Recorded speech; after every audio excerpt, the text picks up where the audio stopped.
Jazz Cabbage Cafe is live again. I think this might be about the 10th time, maybe something like that. 10th live video broadcast of the Jazz Cabbage Cafe. Yeah, we are professional. It's been working. We're getting good at this.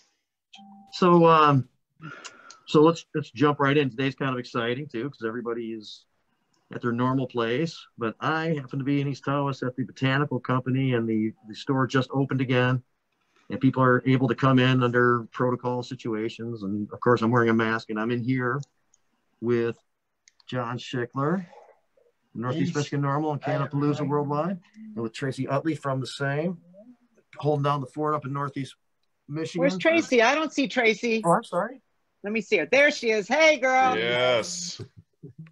In fact, we can take this on, get some better stuff, and the battery starts getting lower, we'll plug it back. Yeah, the internet's out at the moment, so we're on all using my phone on cellular. But anyway, I wanted to get into a few things today, and hopefully we'll hear from Berg and Roche too. They've been joining us lately, and they expressed some interest in today, so we'll see if they pop on during this time, which would be cool. But we have a good group here now, and we'll have Rick spin around and introduce everybody. But a few things have been obviously very prevalent lately, and I'm curious about a couple things. We don't have to get too deeply into this. Kind of curious where people are on the surface. Obviously, we'll be including John and Tracy in this question, or these questions. The pandemic still exists, and just in my drive up here today from Detroit, where I've been pretty hunkered down, I saw a few examples of things that are kind of past, I think, the point of reopening with some protocol, and almost as if it's just being ignored. And and this is a very difficult, complex thing. I'm not going to try to be in great judgment of it, but the pandemic is still around. We've had some things that have, I think, been help with the confusion, with the governor participating, and after putting out the orders, being strict about it, then participating in the march, and being seen near people without a mask on outside. We've talked about the importance of that march historically, and the ability to make change with it that's way past due, and how it sucked that it's during the pandemic, but it's something that we can't find an alternative for, different from the other protests. We talked about that last week. But I had my point with that. The single biggest day for infections around the world recently took place. It was yesterday. And I want to say the number is like 156,000 new infections around the world yesterday. And it's the single biggest day since this has happened. And then there's areas of the country where the trajectory is still going up. It's mellowed a little bit here in Michigan. We're starting to reopen. Yeah. So anyway, there's a lot of stuff we're going to talk about. We're going to talk with John. He's got obviously the Cannapalooza event to be discussed. A lot of people have interest in that, so we'll get to that for sure. But anyway, I wanted to know if people think people are getting too complacent with everything, given all the totality of the circumstances and that type of stuff. And just because it's so timely and it's been talked about a lot, there's this discussion of defunding police, which means better priority, putting resources directly towards social programs and things like that, instead of like via the police to help monitor or control, or however it's been working out, to have police demonstrate a change of approach, that type of thing. And not everybody totally is into that. And I've read a lot of different varying opinions, but I think when somebody gets to understand what it talks about and is in line with the need for reform, the institutionalized kind of issues that have just been inherent in those systems for forever, since the beginning, it's a way to try to attack that, but it is confusing, and some people just don't necessarily are into the approach. So I guess I want to know, do you think people are getting a little bit too complacent at this point with the pandemic, and up or down on the defund me movement? Rick, you mind weighing in on that and then asking everybody else? Well, good morning, everybody. Good afternoon. It is June 9th, by the way, 2020, for the Jazz Cabbage Cafe. Thank you, Jamie Lowell and his band of stagecoach thieves. Hi, guys. Wear those bandanas high, right? They can identify you by the eyes nowadays. So one thing to point out is the defund movement isn't what you might immediately imagine it to be based on the title. The title gives people the impression that folks would like to take all money away from police. There'd be no 911 services. There'd be no response if you needed assistance. In fact, that's actually not true. The defund movement has several different goals, which would allow some of the resources that are typically dumped into law enforcement to be used in other areas where it would be beneficial socially. So defund is actually a refund. And that's also doesn't sound correctly, but a reimagining of the funding for police departments. Camden, New Jersey just went through this 10 years ago, I believe. It's now a case study for how this can successfully be done in the United States of America. Camden had a horrible history, not only with crime, but also with their police department. So I believe that when we talk about defund the police, it's an intriguing idea. I would like to see this started in more pilot programs in different areas so that before we start doing something on a massive scale across the United States, we have some experimentation available so that we make smart decisions to do that. That's my thought about defund. Now, I'd like to introduce Debra Young. Deb is, of course, a cannabis law reform advocate and an organizer of local petition drives, but also has been very active in the Democratic Party for a long time. Let me just interject. I'm sorry, man. What do you think about the complacency thing? This is just to add to the two. We're unusually have two quick questions here. Yeah, I guess you don't have to weigh in if you didn't want to. I'm not complacent about the complacency thing. So no, that was just a joke answer. Fact is, I believe that there are a lot of people out there that are just been chomping at the bit to get back into normal. So they're rushing to normal.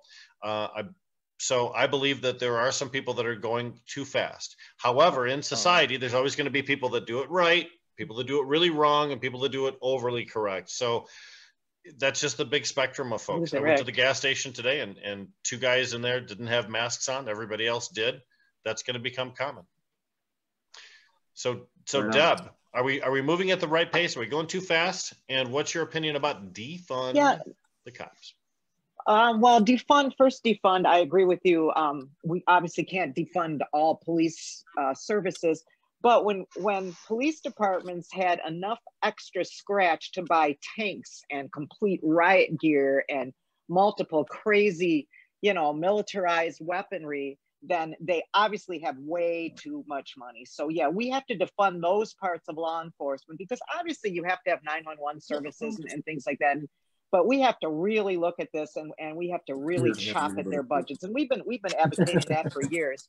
As far as the pandemic situation is right now, I believe there was a certain amount of people who did not take this seriously from the beginning.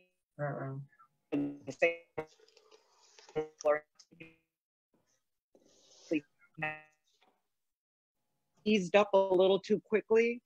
I'm afraid of this thing, and I know that there's going to be one in the fall. I'm afraid it might be a little earlier because everybody was out protesting. It was such an important, historical event, and they felt so strongly about it that they were willing to risk that and go out. Most of the people did have masks on, but I think a mask is like a condom. It's only so effective against things, you know what I mean?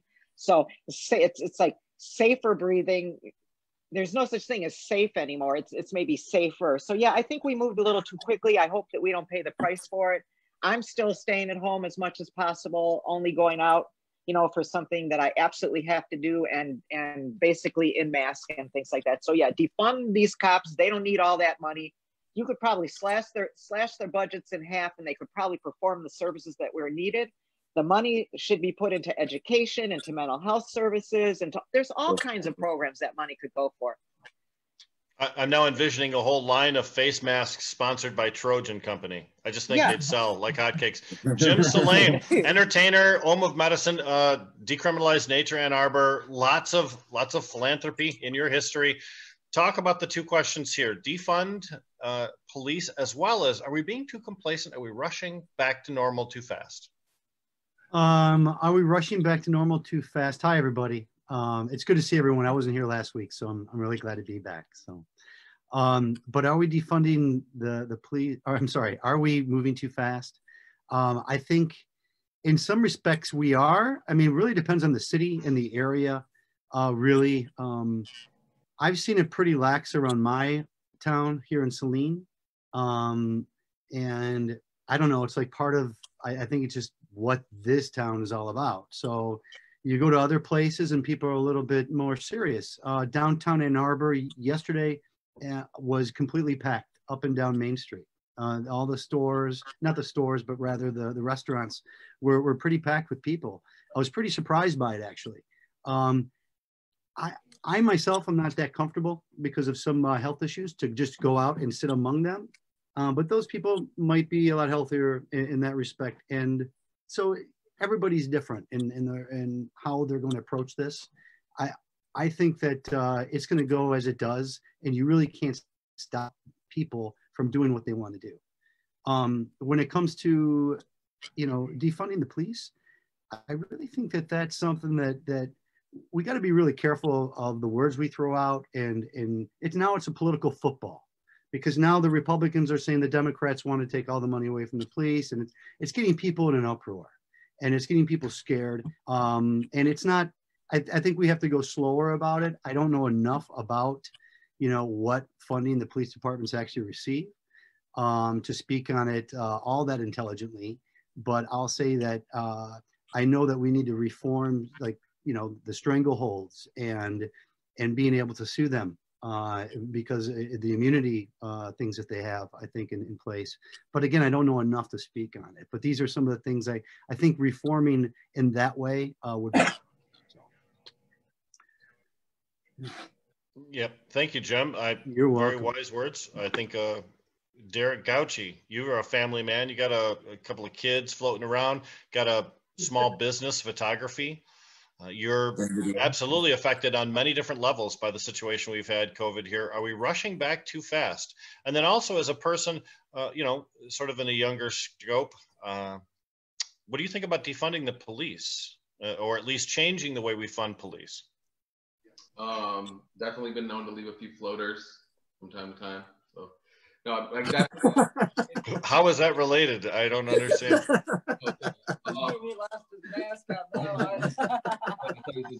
Public restrooms? Is that what we're referring to all of a sudden? Anyway, so I do have children. Sorry about being out in the river and just letting it. It's kind of going at. I had to come back for that. It means that like the majority of people that I run into and talk to on a daily basis aren't necessarily at this time getting sick, or the numbers around us aren't necessarily getting worse. So I think that a slow opening is okay because it can definitely help, boost our economy and things like that, as long as we take it easy. And like everybody in Jamie's video, rock the bandanas and, worry about each other and keep each other safe. In terms of defunding shit. What up, Razor? But in terms of defunding the police, I don't think that there's any clear answer here, as to what should be done. However, but I do think there are some things that stick out very clearly. And that's the most important thing right now, is that we make the police department, if they are going to coexist, realize that Black Lives Matter. I think it's important for us to separate the difference between ideas and actual suggestions for actions. Black Lives Matter is a great idea, but it's not really a set of goals moving forward. A set of goals moving forward would be what's been proposed with the defund police. So that's one of the reasons why we're talking about this. They've actually got some suggested methodology that's included. Colin, you're a big. I'm sorry. I would have to say that the ideology behind Black Lives Matter very much is more. I think it's more powerful than just defunding the police department. I think that it goes into making people psychologically, responsible for the people that they hire, the people they employ, all the way up through the top. Yeah, I do kind of think that an overhaul that demonstrates those things, like we've been retrained, those cops have had several complaints against them over the years and nothing done, have been re-examined. I mean, many things to demonstrate that a new approach and overhaul was taken in that department or agency. If it needs to be scrapped and redone, fine. But if there's already a lot of good actors and it's a fairly non-corrupt place, they get in line sooner. And what they did in Camden, New Jersey, as I mentioned earlier, they dissolved the police department, remade a police department, and made all the officers reapply. And by that methodology, they were able to weed out officers that had problems in the past, and then take all of the officers that had been positive with their interactions with the public and be able to not only bring them back into the new agency, but then perhaps actually elevate them. So through that methodology, they were able to filter out bad police officers. Colin MacDougall, you've heard all of the questions. You've heard all the things we got going on. What's your position on defund? And also, are we moving too fast on this recovery, brother? So on Sunday, I went to the Black Lives Matter protest in Dearborn at the Historical Museum. It was organized because there was a statue of Mayor Hubbard. He was like a racist mayor and he was a bad man. He was Dearborn. A bad man. And the statue is actually owned by his family. And so on like Thursday or Wednesday last week, somebody put a Black Lives Matter t-shirt over him. and the statue is gone by Friday. And they I guess the family moving it to Union City, that's where he was born, and that's where his like gravesite is. So I wore a mask the entire time and tried to social distance as much as possible. And that was kind of the sentiment that I saw at the Black Lives Matter protest. And there was at least 300 people in Dearborn, and that was like the biggest protest I've ever seen in the city. So I think in a way, I'm sure a lot of people are eager to get out. And I know some people who are a lot more lax than me with wearing a mask and just being in public. I'm not at the point where I'm going to start going to restaurants just yet. And I still have to work from home for now. So I'm okay with that. As far as like defunding the police, I think we all talked about it. Like the messaging is wrong. We need to like create like community oversight boards to watch, look at officers' misbehaviors and all incidents that are reported. That is not like the local district court judge or prosecutor. I think that another thing is we should put funding towards like social workers who can respond to some of these calls instead of the police.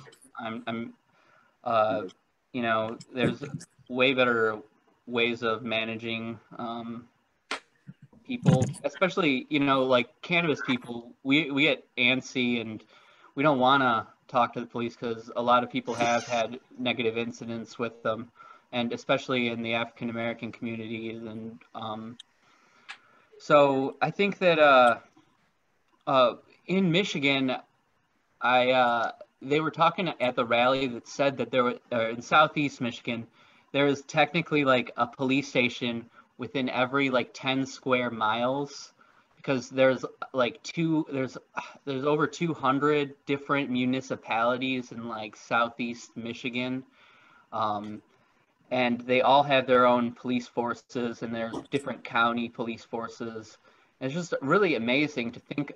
And you know, like from my perspective, there is within like 5 miles of my house, there is maybe if I said 6 miles, it probably about 5 different police stations in between Wayne County Sheriff, Dearborn Heights, City of Inkster, Michigan State Police, and it's just kind of we just never imagined that like all of our tax money kind of is divided so much up and put into these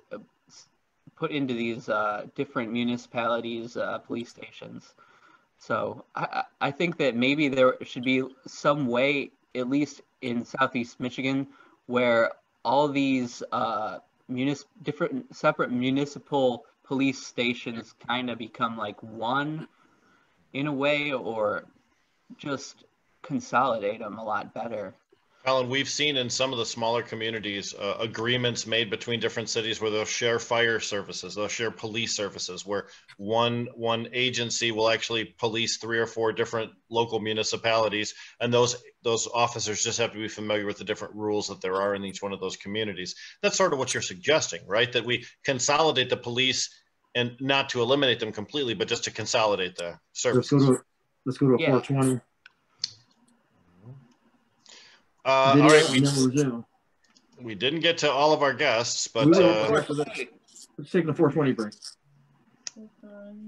That's I think we're going to do the news. 420 Juan break. And we'll get to Ray and everybody else when we get back. Mr. Gauci is running the news. I had to Make it Ray. I had to steal the show for 420 for a second. All right. Everybody mute themselves, and we'll listen to the news when Jared gets it ready. Happy 420, y'all. Happy 420. We're going straight into that. Nice. I'm down. All right. Let me see. I gotta have to pull it up. I'm sorry, everybody. But happy 420.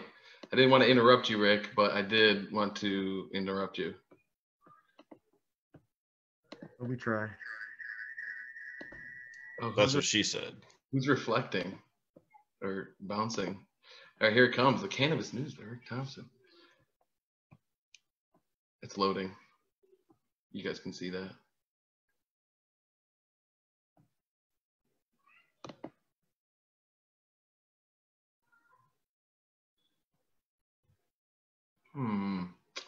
It's still loading. Hey, Rick. Well, good morning, everyone. It's June 6th, 2020. And this is the Cannabis News. I'm Rick Thompson. Let's begin. There's an extra layer of entertainment here. Just issued by the University of Michigan Injury Prevention Center, which aimed to analyze the effects of cannabis in Michigan's medical marijuana era. Except when it doesn't. Now, some key observations quoted from the U of M website include about 3% of all state residents hold a medical cannabis card, nearly all of them for chronic pain. About 1.5% of Michiganders experience symptoms of cannabis use disorder. Medical cannabis led to net revenue for the state of between $5 to $7 million per year. 1 in 30 pregnant Michigan women reported using cannabis. The percentages were higher among those with the lowest incomes and education levels, potentially reflecting disparities. Emergency department visits and hospitalizations related to cannabis poisoning increased recently, with older teens and young adults accounting for a disproportionate share of cases. And cannabis-related misdemeanors and felonies accounted for nearly 4% of convictions in the state's criminal justice system, about half of which occurred at the same time as other felony convictions. There's some sketchy stuff here. And one of the reasons to be suspect about this study includes who they work with, including the Michigan High Intensity Drug Trafficking Area Coalition. I'm going to restart it 1 second, going right back to where it was.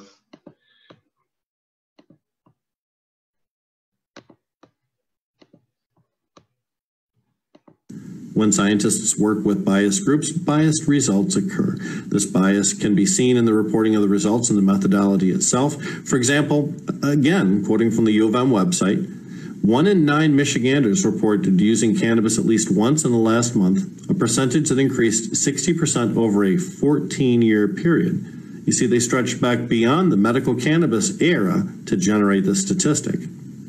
Again, the percentage of fatal motor vehicle crashes in Michigan involving cannabis is increasing, even as the total rate of fatal crashes decreases. Among drivers tested for cannabis after such crashes, the percent that were positive more than tripled between 2004 and 2017, when 23.4% of tested drivers in fatal crashes had cannabis in their bloodstream. Again, the researchers reached back prior to their stated period of observation. Now, that's a pattern we've seen too many times before. The statistic looks an awful lot like the distortions seen in the factual manipulations used from the Rocky Mountain High Intensity Drug Trafficking Area Group from Colorado, whose public releases are regularly disputed by university sources in that state and others. You want to know more? Or maybe tell the researchers what you think about their study? The authors will hold a Twitter chat on June 24th from 2 p.m. to 3 p.m. Eastern Times, and more details can be found on the report's website. Well, speaking of cannabis-themed chats, let's announce the Marijuana Regulatory Agency is having another live stream update on the status of the department. The MRA's quarterly meeting can be viewed on Thursday, June 25th at 9:30 in the morning. The meeting will be held via Zoom. You can call in if you don't have Zoom, or you can submit in writing your thoughts on the MRA's performance over the last 3 months. The purpose of this public meeting is to hear complaints and receive the views of the public on the MRA's administration of the MMFLA, the MRTMA, and the tracking program. Sticking with Michigan news, $110 million of recreational cannabis has been sold in Michigan since December 1st, according to new data released from the Marijuana Regulatory Agency, as reported on by Michigan station WSJM and others. Now, here's an interesting story. Looting in America during the George Floyd protests, looting of cannabis businesses. Now, that has impacted those businesses, according to John Schroyer of Marijuana Business Daily. He writes that costs involved are, quote, easily stretching into the millions of dollars. Schroyer says more than 40 marijuana companies across the country have suffered vandalism, burglaries, or looting. All the businesses who spoke to Marijuana Business Daily said their shops were not looted by angry protesters, but were targeted by criminals who had planned the break-ins. In Illinois, the Chicago Tribune reported earlier this week that every dispensary in the city was shuttered indefinitely by government order to prevent further looting. In Boston, Pure Oasis lost roughly $100,000 in inventory when the shop was broken into late Sunday. The retailer was open for business the next morning with almost no interruption in operations. Yet in California, some cannabis retailers are handling the situation like Canna professionals, others like Canna cowards. MedMen, the morally and financially challenged cannabis retailer, closed all its shops nationwide after 2 of its Southern California stores were. Nug's 5 locations have been targeted every night since May 29, and the company's losses have reached at least into the low millions of dollars. Despite this, Nug's 2 retail shops have remained open for business, even though they've a vastly reduced inventory. They got battered storefronts, boarded up windows, and doors. But for California-based brand Cookies, the financial toll has been set aside for now in favor of prioritizing a social justice message in solidarity with the protesters who've been turning to the streets every night over George Floyd's death, reports Schroyer. A company spokesman for Cookies said, "For us right now, the cost of those damages are far from the top of our mind." She added that both the company shops that were damaged over the weekend in LA and Oakland are already operational again. The priority for Cookies leadership is supporting awareness of institutional racism, the spokesperson stated. You go, Cookies. Oh, how low High Times has fallen. I love the brand, I love the magazine, and I really love the events, but the company's turned to some hijinks to stay afloat. I've reported in the past about High Times and their struggle to enter the cannabis retail sales program, especially in California. The iconic brands tried to purchase or partner with licensed Cali dispensaries with really no degree of success. But now they've announced that they're coming to Michigan. A press release from yesterday, June 5, reveals the company's planning to purchase dispensaries in Michigan, Illinois, and Florida through a partnership with Red, White, and Bloom Company. The partnership stated they want 18 dispensaries in Michigan, all selling products originating from their huge 3.6 million square foot facility in Illinois. What? I can hear you all crying out, but wait, you can't legally transport medical and recreational cannabis across state lines. It's illegal. Says High Times, not if all they plan to sell are hemp and CBD products. Yeah, that's right. High Times plans a series of 18 branded stores in Michigan, all selling non-THC products. That represents a dramatic switch for the company whose magazine spent decades advising people on how to cultivate strains to achieve maximum THC content. Well, the times they are a-changin'. Employment is important to the state economy. And thankfully, the state of Michigan supports 8,235 legal cannabis industry jobs, according to a study by Leafly. They rank Michigan as the 12th largest state in terms of employment for the cannabis sector. The report seems a little flawed. They estimate annual sales of only $420 million in Michigan, and we've easily exceeded that number in medical sales alone in prior years.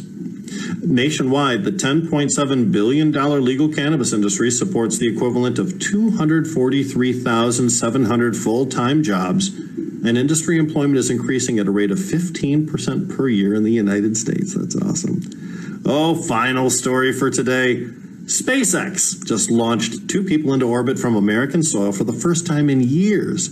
But iconic billionaire owner Elon Musk had something else on his mind. Just a few hours ago, actually, in the early moments of this Saturday morning, Musk told his followers on Twitter he was about to say something that would, quote, probably get him into trouble. Then, Musk wrote he didn't understand how some people were still incarcerated for selling marijuana. His quote is, selling weed literally went from a major felony to essential business, open during a pandemic, in much of America, and yet many are still in prison. Doesn't make sense. Isn't right. Elon Musk tweeted that to 35 million followers on his account. Hey, Elon, welcome to the movement. Peel off $1 billion and we'll fix this shit forever, brother. Time to put up or shut up. And that's the cannabis news for June 6th, 2020, broadcasting live from Flint, Michigan. I'm Rick Thompson. Catch me on the Jazz Cabbage Cafe every week on Tuesdays from 4 to 6 p.m. Thanks for watching. Have a great day. So obviously, Rick's been doing these things on Saturday. First of all, they're famous in their own right. They started off on radio years ago and cannabis show. Oh, I'm live. I didn't realize I was live. I thought I was still setting stuff up. Hey, everybody. Hey, Phil. What's going on? Are we? I'm just going to go make myself some coffee, but I've got... What the hell's that? It's my next video that's playing that Derek that didn't stop the YouTube channel from. So simple fix. I'm actually in my boxer shorts on that one. So you guys want to hit the YouTube channel and search for that. Yeah. So hey, they're always so quick. Some of that shit was really good. Rick's been doing the news on Saturday. The news he's been doing for a long time. It's awesome. So we like being able to play it again today, and that's been working out.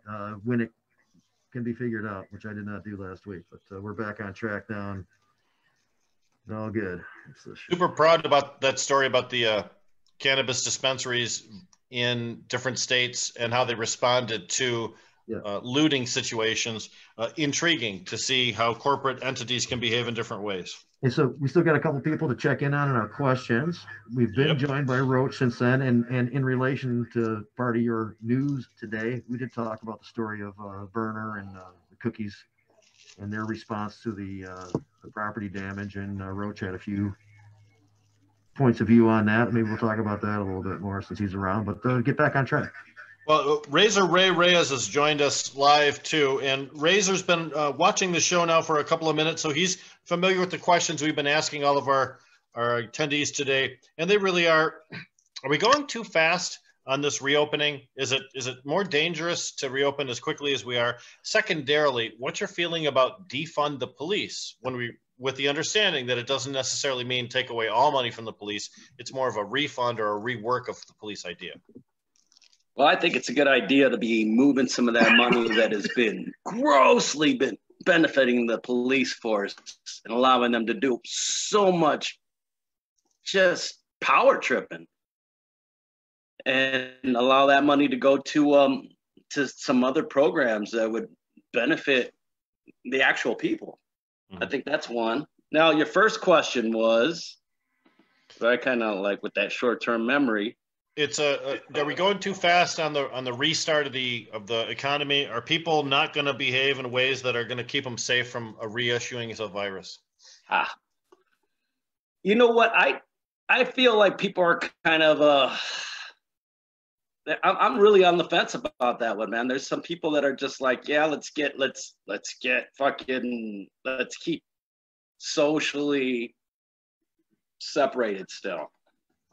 And then there's just a lot of, in that process, been learning and hearing from people. I've been hearing from people who work in the medical field that are like, yeah, we have tagged people as that come in dying from other things as COVID, because our company is losing money for all the other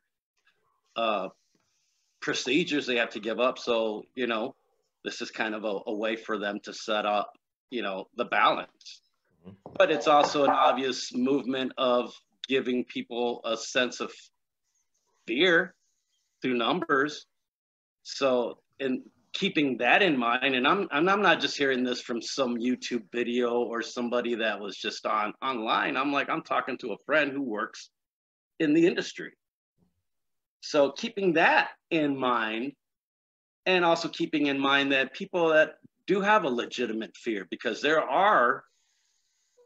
there's a definite health concern, and it's a balancing act, isn't it?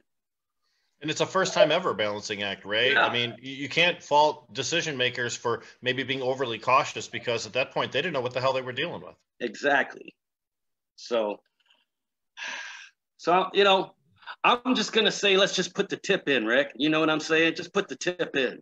And that's the theme of our Naked Man segment, our new Naked Man segment on Jazz Cabbage every week. Tune in. Exactly. I'm not wearing any fucking any pants, any underwear, any socks. Jim Salame is our Naked Man of next week. Jim Salame, thank you for accepting that responsibility. Jim, you're next. Yes. I'm not. Jim's not to get the tip. Yeah. Okay. No Naked Man segment there. Roach, I'm going to get to you in just a second, but I know we've had our friends from Cannapalooza, Mr. Schlicker and Ms. Utley, hanging out for a little bit, and you've watched the dialogue since the beginning of the show. What's your collective idea about, are we moving too fast, too slow, or in regards to the defund the police or a refunding of the police? What's your opinion about that? You want to start, Tracy? Well, I guess we have a little bit of different perspective where we are. There's not very many people, and most of them that I've seen are taking it pretty serious. So, and like I haven't been taking my kids out in public and things like that. Right on. What about you, John? Are you seeing a lot of people up there taking it serious? Or you think that we're going maybe too slow then, if folks are already being very cautious? Could we move ahead more quickly? Up here, as Tracy said, we have less people for sure. You know, we're not near as populated. We're spread out typically. But throughout the pandemic, people have taken it pretty serious. Mm-hmm. The mask wearing, that took quite a while before people started to adhere to it. And now it's probably 50-50 on the amount of people that might actually be wearing them. I try to wear mine when I'm out in the public. For quite some time, I did not also go out very much. I stayed home, as many people up around me did. Well, only for necessities. I conducted a lot of my personal business outside in the parking lot or in a parking lot somewhere else if I had to. But that is kind of somewhat going back to the norm. And are we going too fast? I'm not so sure. Just so our listeners know, Northeast Michigan Normal's from right up here, okay? So, correct. So it's really in the northern part. It's also in, okay. Although our state doesn't have a weird thing like that, though, John. So, I mean, New Gulf, yeah. After the nuclear explosion, perhaps. But where all the hair come from? The important thing to remember, that's a zone that was allowed by the governor to reopen, or at least to get more leniency earlier than some of the areas where we live in southeastern or central Michigan. That's correct. And where I'm at in Alcona, we were right on the southern edge of that reopening. Yeah. Because the Sheboygan area and over. Yeah. Like here where we're at today at Tawas Botanical, they weren't fully open Till Friday. Right.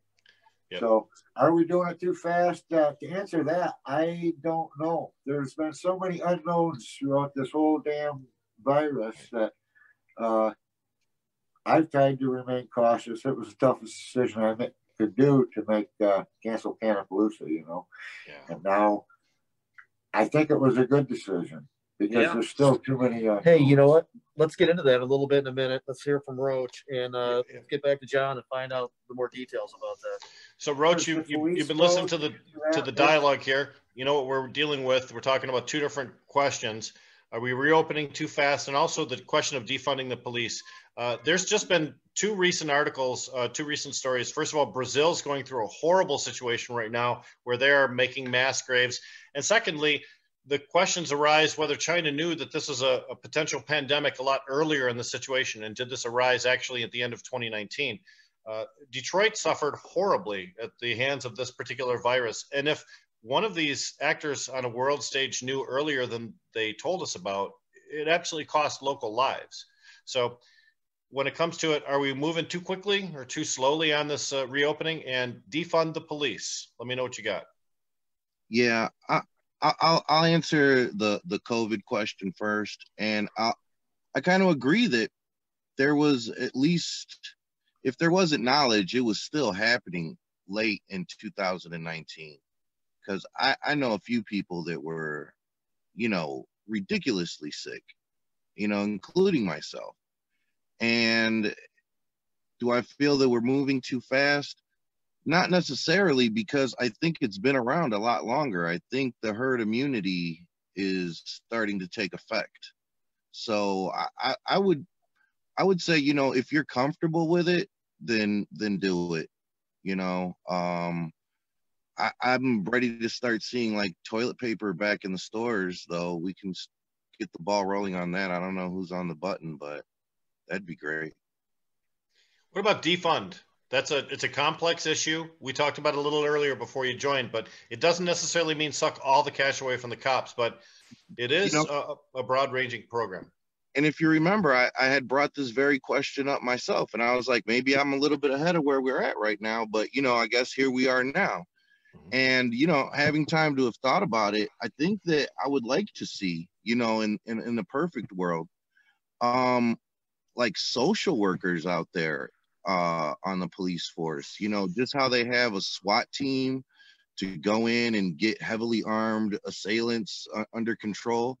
We should have a heavily educated and heavily compassionate arm of the police to go in and get people in a nonviolent way, when, you know, we all know that sometimes people are asking for help when they're behaving like this. Or we could combine them and have a paramilitary invasion of social workers. I mean, that's what I'm saying. You know, I think like the social workers now have to kind of take the Jehovah Witness route and put some boots on the ground and be out here, and not just at the hospital after you know, the person has hit rock bottom and is all fucked up. You know, I'd like to see some aspect of that out in a police car. Proactive, not reactive, right? That's what we're talking. Along with the head cracker that, unfortunately, you know, whether we like it or not, we need those kind of cops too. Everybody's got a role. I think we all agree that there are certain situations where we need heavily armed SWAT teams. Jamie mentioned just the other day, SWAT, when it was originally formed, was specifically for high threat, high intensity terrorists or armed fugitive type things. Yeah. But when we talk about nowadays SWAT being used just to raid people to see if they have more than 12 cannabis plants in their basement, and this is it's not an exaggeration. It's for real. And they take all your shit. Yeah. Yep. So we have a situation that's been blown out of proportion. And this, I think, is a process by which we rack it back in. I saw a gentleman on CNN earlier.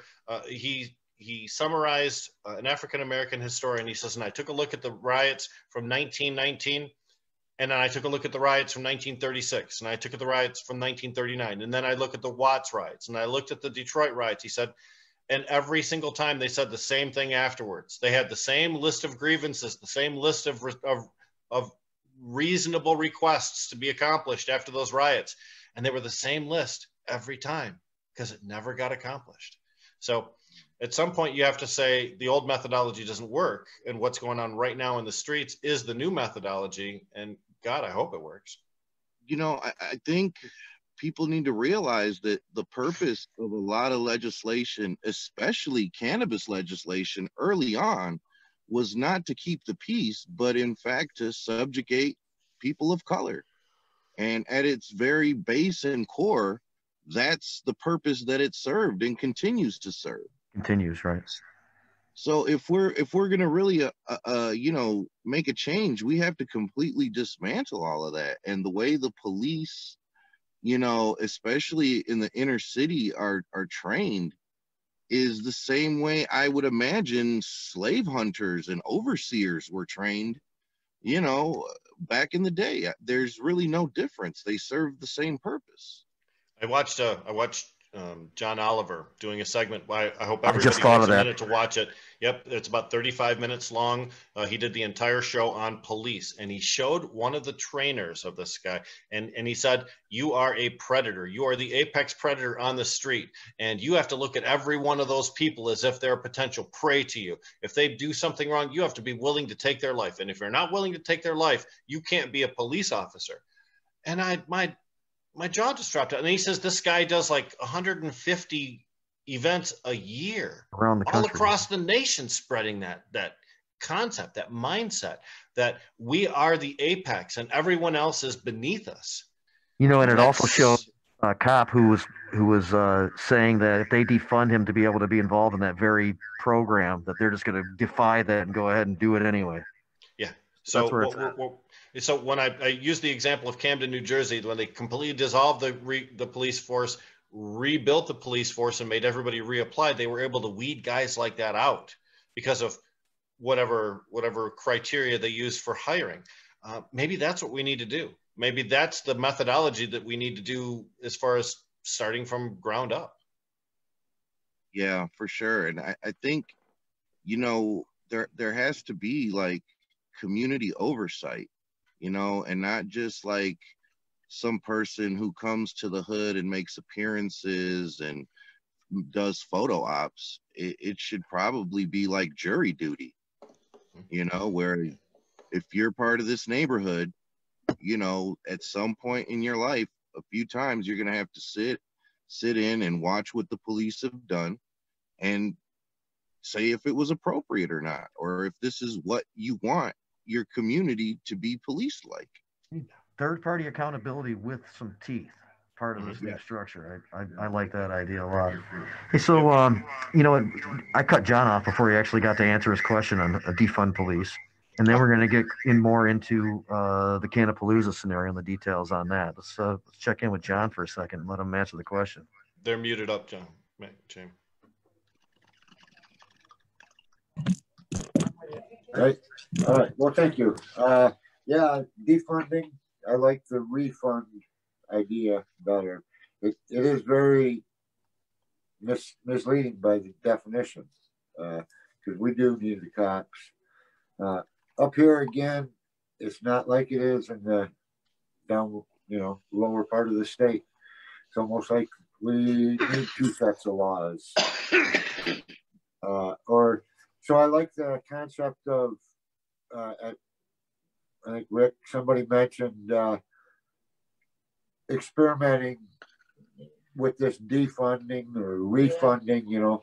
Yeah, cut their funding to the militaristic kind of bullshit that, you know, they don't need. Even up here, the drug task force, you know, have them, the state police, but we have a county sheriff. We don't, you know, where I live covers the entire county, you know, but they have 2 or 3 deputies on duty at a time. And we don't have a big problem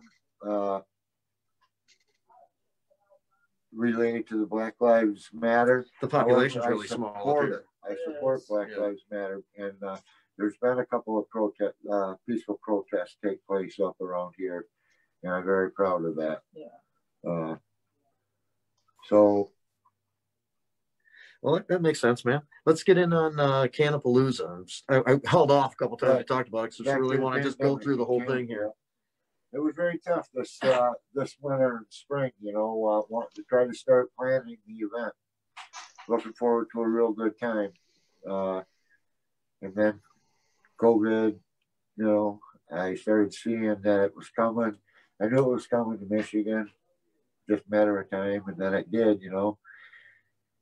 So I held off as long as I could from making the decision to cancel for 2020. Completely, or are you going to do an online thing? We are going to do some kind of a one-day online thing. We are going to have we are going to have a party. FYI, we will have a party. And well, man, it'll be invite only, Private depending invite on only. how many people the governor says we can gather with. we're at 100 right now. Yeah. And this would be August, so if the numbers keep on going in a good direction, maybe there'll be some. It could be correct. And I did find a awesome piece of property that I've reserved for 2021. That's 5 minutes off I-75 in the Standish area. So it's real easy and quick to get to from the Big D and from Ann Arbor, anywhere in the state, really. So we're looking forward to that. And our private party location is yet to be announced, but I promise you, Rick and Jamie, Debra, and Colin, you all get first invites, and I'll let you know where it is. Everybody else might be on a secondary invite. We'll try and pitch for everybody to get in there. It's okay. Look, so Cannapalooza was a fantastic, for those of our viewers who may not be familiar with it, Cannapalooza was a fantastic outdoor event which combined music, camping, activities, arts, and the cannabis culture up in a part of the state of Michigan where one might not have imagined it would normally have been accepted. It was a fantastic event. Lots of families were there. Tons of local attendance. It was pretty amazing. All over the country. Yeah, we have people from all over the country. That's why I was afraid to throw a party this year, knowing that even if Michigan is on the curve, that somebody from one of these other areas that we are seeing spikes right now come to our event, and then there's another spike here in Michigan. I wouldn't be able to feel comfortable knowing right after. People from Massachusetts that came to see Boston George. They're like, I can't believe I had to leave. to go meet you. But they loved it, though. I mean, obviously, They loved it. beautiful weather. It was northern Michigan. Beautiful weather. It was northern Michigan. Summertime. And again, we're still in northern Michigan, just outside Standish area there, but going to be a great time in 2021. This year's private party will still be a good time. It'll be a much smaller scale than what I was going to try to throw, but all good, man. Hey, so now might be a good time to announce the. Jamie, you got to mute one of the two phones. You're getting an echo from your line. I thought it was muted. Okay, should be better. Next month, Northeast Michigan Normal has arranged for another highway cleanup. And the botanical company is going to support that and help with that in many ways, including I'll personally be there to help clean stuff up. And everybody on this Zoom call and everybody watching is welcome to come up and help us out July 18th. Do the highway right out here, right? Right out here. US 23, right? Cemetery Road, I believe it's called, just up the other side of high level. We'll go across the railroad tracks. We're gonna do from there down to we're gonna take it right down to the dump site. Okay. So we got a couple miles. Over just behind off 23, a block is waste management plant, and we'll take the stuff right there. So we're gonna do both sides of the highway. We're gonna need a lot of help. We're gonna have free T-shirts for everybody that shows up to help. And I will say Northeast Michigan Normal, and the fact that Botanical Company helped us sponsor. Put on by Northeast Michigan Normal and sponsored by the Botanical Company. I'm gonna talk to Nick also. I believe High Level Help maybe get involved. High Level Help that he mentioned is our competitor right down the street. They're a great place. They were good friends. Yep. And they set a really high standard for this area that we had to come in and meet, which I believe we've been doing. But I believe it's good friendly business. Man, it's good for everybody. This pie is huge. And when you're referring to this area, you're talking about Tawas. I'm talking about East Tawas. They're right down the street. And they have other places in other cities too, but they're right down the street here from us. And maybe they will participate too, and that'll be cool. And last time, some treasures can be found. They're every once in a while, you can be surprised with something of great value. Or you can go the other way, right? But in this case, the last time, which was the F41, is it F41? And that was June 3rd last year because it was my brother's 50th birthday party. I did that in the morning, did the highway cleanup in the morning, and then went to the party later on in the day. And a double-headed dildo was found. I know. I was trying so hard to skip to Jim so we could talk about the OHM meeting, but you just wouldn't get away from the subject. I thought we could avoid it. Although I dare you to put Dildo Quest 2020 on the T-shirts, though. All right, and if you're gonna print, it was found by a dude named Mario Andretti, and he had a pitchfork. Yes. And so he stabbed it. He held it up in the air proudly for a while. Those evil Italians. And, I believe that picture can be seen on our Facebook page, Northeast Michigan Normal. It's on my Instagram page too. I'm surprised it's not your profile pic, actually. So it's not, but it's it is pretty cool. Yeah. And anyway, last year we got a heaping pickup truck. Yeah, man. Pickup truck load. You know what it is? Cigarette butts. Some of those things were pure cigarette butts. Yeah. Disgusting. Terrible. Just gross. Cigarette butts and dildos. Butts and dildos. We got on the side of the highway everywhere. We got a little over a mile stretch both sides of the road we're going to do here. So yeah, we're going to need a lot of help. Please, man, it'd be fun up here. July 18th, East Tawas, picking up garbage. It's great. Yeah. In the summer heat. Beautiful. Yeah. Hey, Jim, can you tell us about your OHM of Medicine event coming up, if you would? Yeah, it's this Sunday, June 14th at 4:20. It's going to be streamed live on the Facebook website, along with Twitch. And it's DJ Short, just talking about growing, answering questions. There's going to be an open feed for questions and answers. And it's all to raise money for PCAP, which is Prisoners Creative Arts Project, that pays for prisoners who are incarcerated for drug offenses to learn about art and to practice art. And if you go to OHM of Medicine's interior, once they open again soon, you'll be able to see some of that artwork that's represented by the incarcerated. That's awesome, man. Is there DJ Short's a great guy, and that's great information. What's the best way for people to participate? Is that to go through a Facebook page, or is there a special Eventbrite? It's Twitch, which is in the app, I believe you can get and view an event like that. And then there's also Facebook, the OHM of Medicine Facebook page. Super sweet. Colin, do we have anything coming up from Decriminalized Nature Ann Arbor or any of the other myriad things that you do? No, I don't think so. I can't think of anything right now. Oh, I did think of something. Michigan Psychedelic Society is holding a social distance and storytelling event on Saturday at Argo Park in Ann Arbor from 6 to 8:30. So it's going to be talking about psychedelic experiences, and I don't know. I'm thinking I'm going to go. I'm going to wear a mask. And is it the 20th, Colin?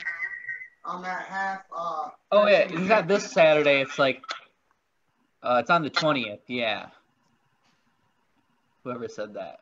But if people want to trip this Saturday, it's okay to do that too, right? I mean, if you want to have you have to trip this Saturday so you can show up and have the testimonial. Saturday story. So yeah. Michigan Psychedelic Society, fun people. And I can't think of anything for Decriminalized Nature at the moment. We're just our steering committee is having meetings pretty regularly, and we probably will get something by like September, making it on the agenda in some way, shape, or form. And if people, the agenda for the city of Ann Arbor. Right, and if people want to contact your group, they can look to do something similar in their own, so you can help guide them through that process. Yep, and that's what I was just going to mention, is that Decriminalized Nature is trying to get like for us in Michigan to host group meetings every now and then. I know we did one about like 2 weeks ago, and there's like a Decriminalized Nature Detroit email that I'm on now, and there's a Lansing and Grand Rapids and a Kalamazoo and Marquette group, I think, that are all starting to work. I don't know where they're all at yet, but yeah.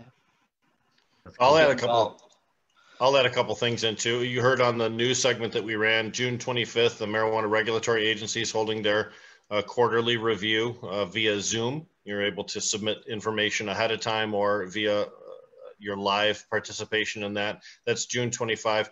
On 7/10 Oil Day, we have the Clio Cultivation doing their annual party. Delayed from earlier in this year. That'll be July 10th.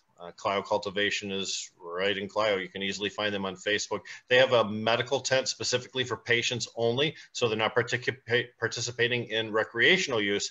But if you have a med card, that's the place you want to be. Always full of vendors, always full of Grateful Dead music. Buddy up there plays Grateful Dead until I think the law says he has to stop. So those are fantastic events. Nationally, we're seeing Marijuana Business Daily Conference in December. We're seeing some Vegas conferences in July coming up too. Lots of ways to find out about those. Stuff is starting to reopen back up in the industry. Romeo, anything else that you may know of? Any events going on, things that people should be aware of? As far as, you know, all the different cannabis events, everybody's kind of still holding back. I'm waiting to see when these gatherings start back up. Hey, you just went to like a smaller gathering, a parking lot thing, Smoke Out for Justice or something similar to that? Yeah, no, definitely. I'm definitely interested in trying to get another one going, maybe more so in the city of Detroit. I mean, it was a good thing. We had fun and I think it was positive, but we really didn't have like that traffic, you know, where we were picking up, you know, it wasn't, you know, snowballing to use the term, you know what I'm saying? It was a core group of people for mostly the whole thing then, yeah. Yeah, you know, and like, I feel like a lot of people didn't show up, you know, because of the whole DEA scare thing, so. Where was that? You said next time you'd like to locate it in Detroit. Was that not in the city? Well, it was right on the border at Northland Mall. Okay. You know, it's kind of like just shut down and like a construction site. So it wasn't too hard to, you know, commandeer. Is that Southfield across 8 Mile from you at that point? Yeah. Yeah, it's right there. Yep. Yeah, I'd like to see something maybe like on Gratiot or Woodward or even Fort Street, Michigan Avenue, somewhere where, you know, we can get like some foot traffic and bring some people into the fold and let them know what we're there for. You know, kind of try to spread the awareness there. Well, there certainly are a lot of green spaces now that can be used for things like that, not just Campus Martius. And if you go beyond that, some of the other places we've used for the Worldwide Marijuana March, right up Woodward Avenue, the DeQuinder Cut, obviously there's plenty of space in Hart Plaza, even if you were just having an impromptu gathering, and lots of parking nowadays too, with the underground ramps as well. So there's, it's one of the frustrating things about Detroit is that it has so many attributes that would just fold perfectly into a community that befriends cannabis. It's got a beautiful riverfront. It's got wonderful hotels and tourist industry, but they just won't do it. We should host a cup called the DeQuinder Cup. And so the nice. DeQuinder Cup. Yeah. So Ray, your nipples have gotten out of frame. If you don't mind, if you could put them back in there for me. I was kind of getting into that a little bit. Oh, please don't. See, Roach. It's not just on Mondays; it's on Tuesdays too. He's like this. See, that's not gay. But you didn't say hashtag no homo, Bromo. You got to preface the thing by saying hashtag no homo, or else you're under suspicion. Yeah, okay. Exactly. Well, we really talked a lot about some of the things going on as far as cannabis and COVID and weed, right? Yeah, man. But, so, Rick, you had a couple of good things, and that would be a good time. And in a few minutes, I do want to get to our review of the Redemption pre-rolls, and we're going to hear from Ryan and hopefully Russ. That's what I was going to say. But hey, there's the letter that MI Legalize is signed on to with Dr. Sue Sicily. Let people know about that. So we in the legalization proposal. The Committee to Regulate Marijuana Like Alcohol with Marijuana Policy Project, MI Normal, MI Legalize as part of this umbrella group, we included language which allocated monies towards research on use of cannabis in PTSD and veterans. We thought it was an important thing to do to make sure that there was money earmarked specifically for it. There's a bill in the Michigan legislature that would take that money and refocus it away from veterans in cannabis research and towards preventing police suicides and some related issues, specifically requiring those things to be done by Michigan doctors and research associates, regardless of whether or not those people are the most competent or the most capable of doing the study that we're requesting. So Dr. Sue Sicily was the original idea that we had in mind when we designated those funds during the drafting process of the legalization proposal. Her program is specifically tailored towards helping veterans and PTSD, and it's won several national contracts in order to be able to do cannabis like that.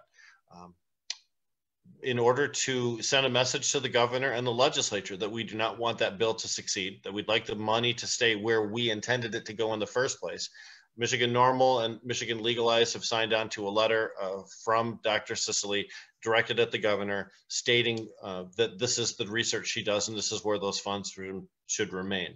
So we're hopeful that that will discourage people from addressing that bill, or at least bringing it up for a debate, or at least trying to pass it, or the governor signing it if it gets to the legislature, that bill because that requires is not what we intended. Vote, yeah, which is unlikely for what it wants to do, but it's still there, and it's still really important to confirm our original intention and to make that clear. And I feel good about participating with that.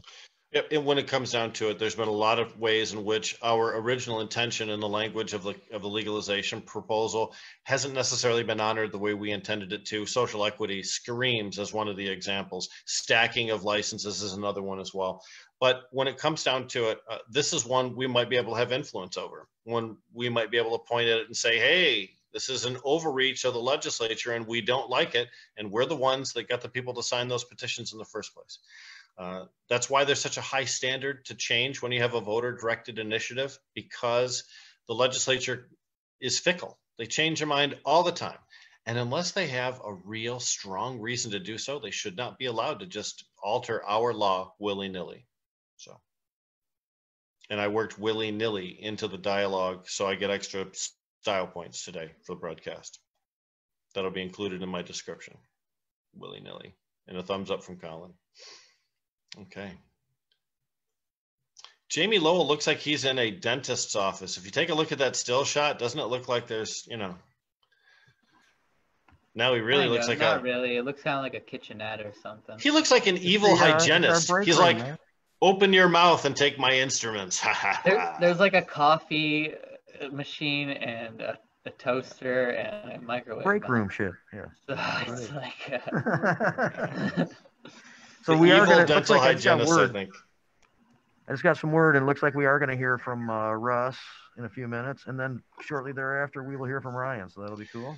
Russ Chambers is our assistant manager is going to come on toward the end of the show too. We'll go over just a couple things about the store and that type of stuff.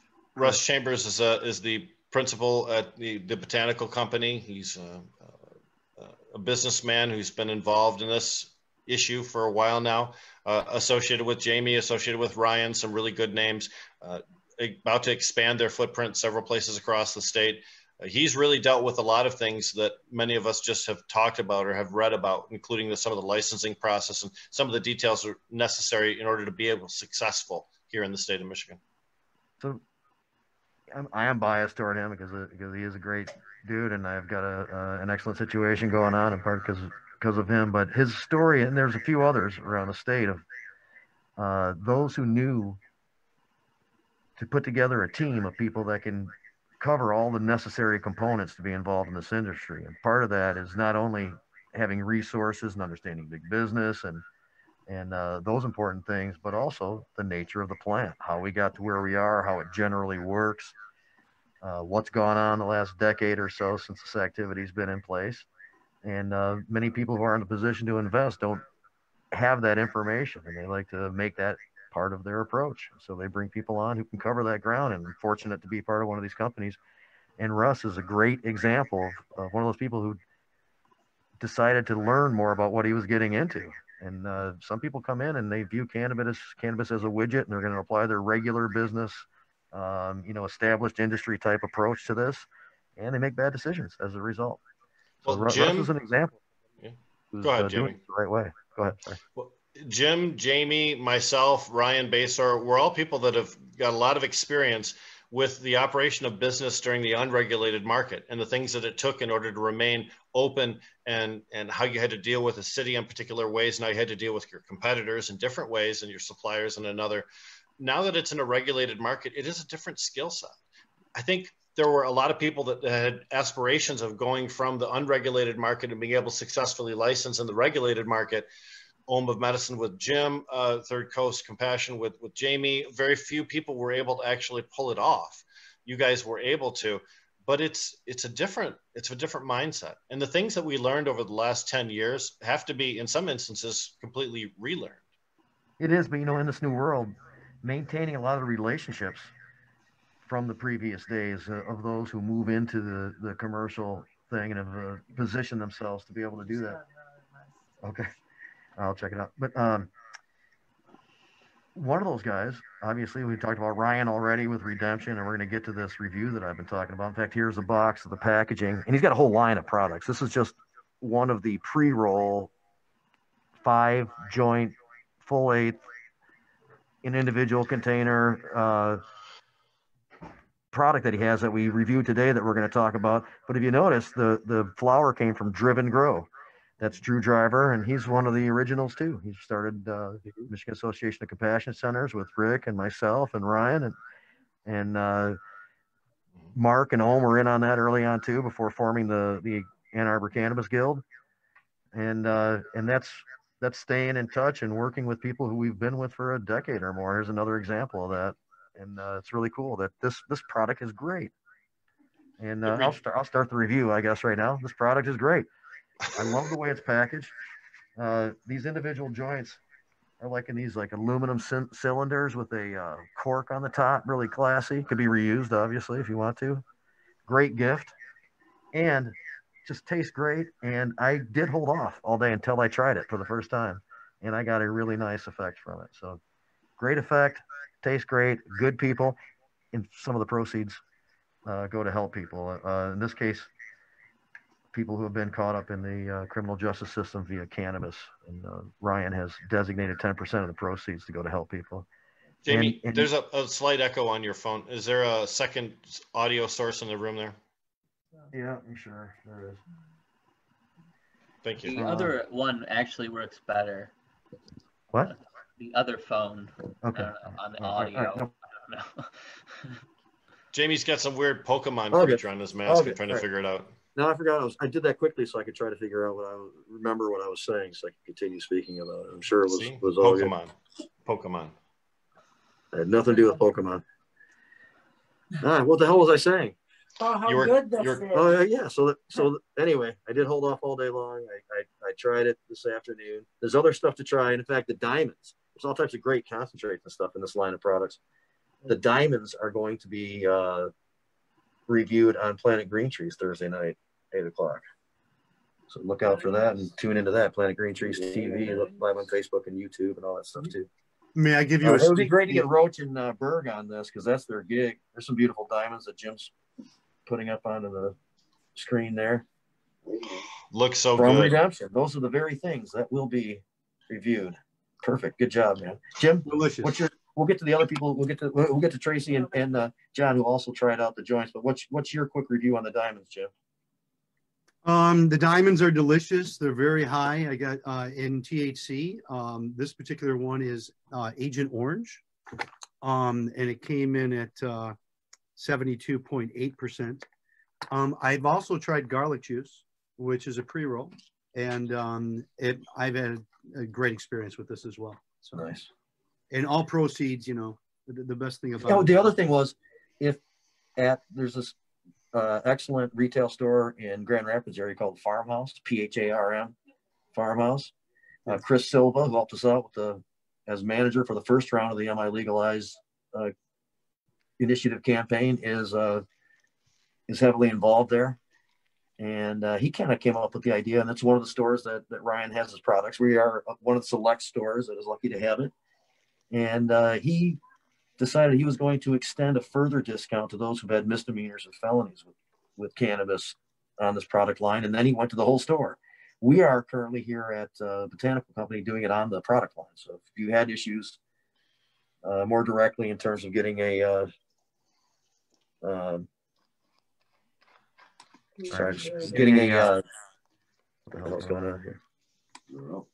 Anyway, if you had issues, you can get an additional discount on this product line, and then we might extend that store-wide too eventually. I'm not sure. But John, Tracy, how would you like to chime in on the product?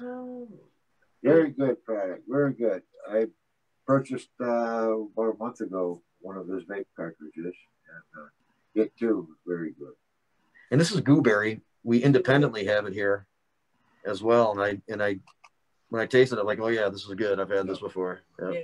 Good flower, real good flower. And my brothers tried it out too tonight up at Third Coast. Yeah. And they look pretty loopy. They were stumbling around by the time we left. I give 2 thumbs up to Ryan and Redemption.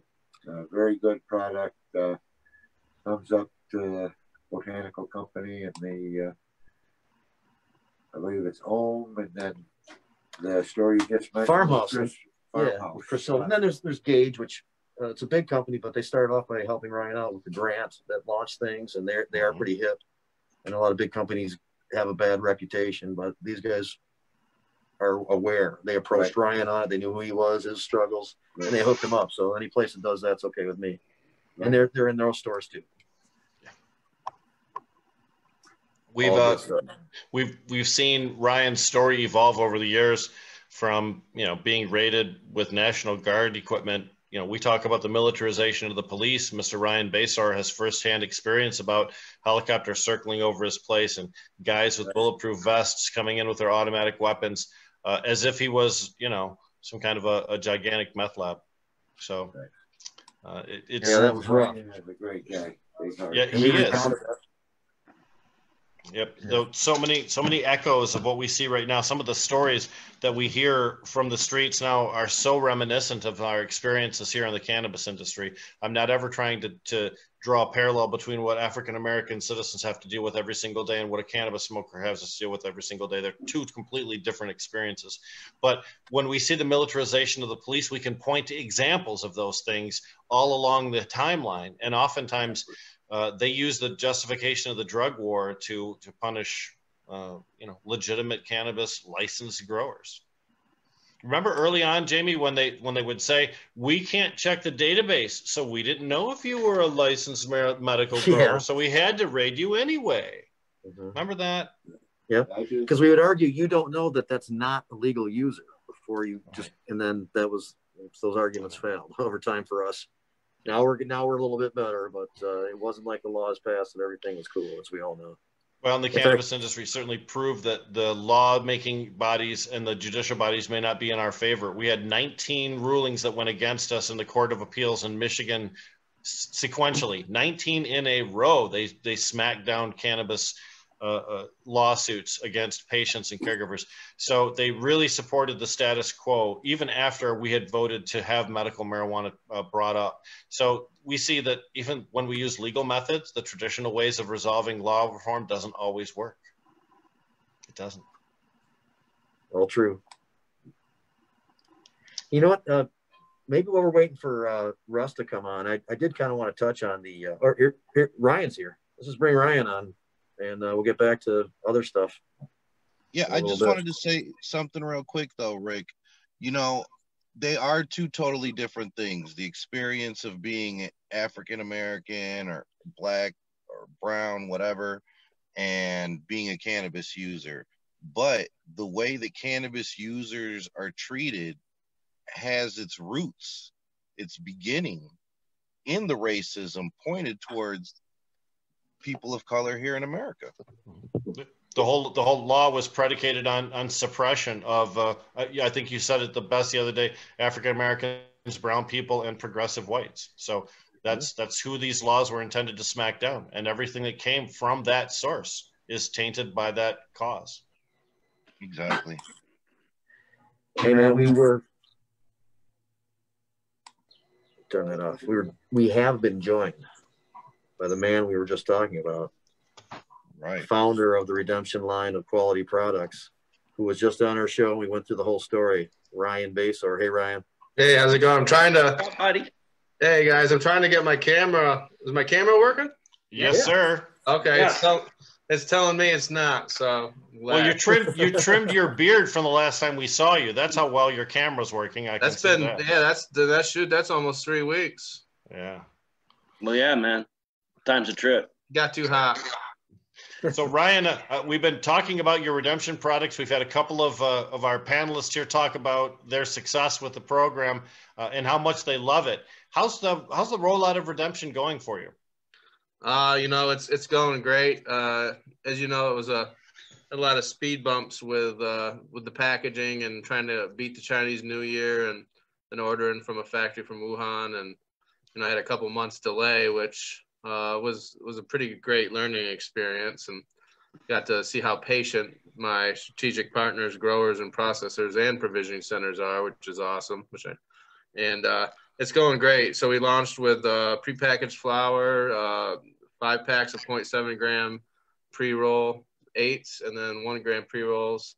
And I've followed back up. Mostly everyone has sold out, and then we launched again with diamonds and live resin carts on the rec and medical market last week, and that's been going great. And just had another flower orders I took today, and it's just going really fast. So I'm happy, I'm excited, and this is it's a cool gig. Well, the growers and the processors you're talking about are all documented on a series of videos that you can find on the Redemption Canna website. We'll get to that address in just a minute, but you can take a look at the people behind the actual product line itself. Go into the gardens of the people that are growing the products going into these, and take a look at the high-tech methodology that's being utilized to create diamonds and some of the wonderful products that bear your brand name, right, Ryan? You got it, man. It's all that, and thanks for helping me with all that, Rick. If you guys want to see some great videos,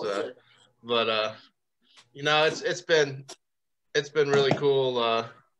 It's been cool because I'm at basically, I started off in 13 stores, and those stores are going to grow, and I've got a couple new ones that I just sent flour to I'm taking orders for today that I'm getting them in on it, and just to be able to work with people that I have long-standing relationships, or they've helped me out, personally or business-wise. And but most of the people, everyone I'm really working with, and the stores too, for the most part, are business people, but activists as well. So especially my strategic partners. So that makes a huge difference in when we're trying to determine our pricing. Even do we, right now on the rec market, you can sell diamonds, live resin for, in reality, $40 a gram wholesale, or $45, because it's going for that much, even higher. Same live resin carts on the rec market, you can sell for $35. We didn't do that. We were quite a bit lower, and everyone's happy with the margins and the money they're making. But then at the end, the end user is able to get those products at a significant, difference from maybe say the same comparable quality. So that's what we're doing, and I'm happy everyone's on board with that for me, because these are long relationships, and I want to make them go a lot longer. When we talk about keeping a price low so that you can move units, each one of those sales contributes some dollars towards a special fund that we talked a little bit about. We teased the audience about. Chris Silva originally came up with the idea, and that's attached to each one of the Redemption product sales. Could you tell us a little bit more about your special foundation that you're working with? Yeah, it's getting a little distracted by Jamie a little bit, but no, it's getting. Well, you want to get distracted? Wait till Ray shows you his nipples. It does. Okay, I missed that. Okay. So yeah, no, my buddy, you guys know, I met Chris in 2015. I might have been with Jamie at the time, or Rick. I know Jeff Hank was there, but it was down at my Legalize office downtown. We're at Jeff Hank's office, and I spent a lot of time with him and Nick Sattel and became buddies. We had, just hit it off. And Chris is someone that I talk to every day. And so, he's a true believer, and, definitely believes in the Redemption and what I'm doing. So he came up with the idea that it's 10% for their store at the farmhouse. It's 10% off of all their products if you have a marijuana felony, and 5% if you have a misdemeanor. Now at Oma Medicine, which I have a long history with, and then Botanical Company, which I also have a long history with the people. They're doing 10% and 5%, but for Redemption products. See how it goes, and then maybe we can get them to switch it over to everything as time goes by. And then, you know, the other stores that I'm in, we're starting to have discussions. I've even had some of their attorneys reach out to me and say, hey, I want my guys to do this. I'm going to pitch it. And I'm like, well, yeah, I just haven't gotten around to talking to them about it yet, because those were the first 3 stores really pushing it. And the idea is to get everybody to do it.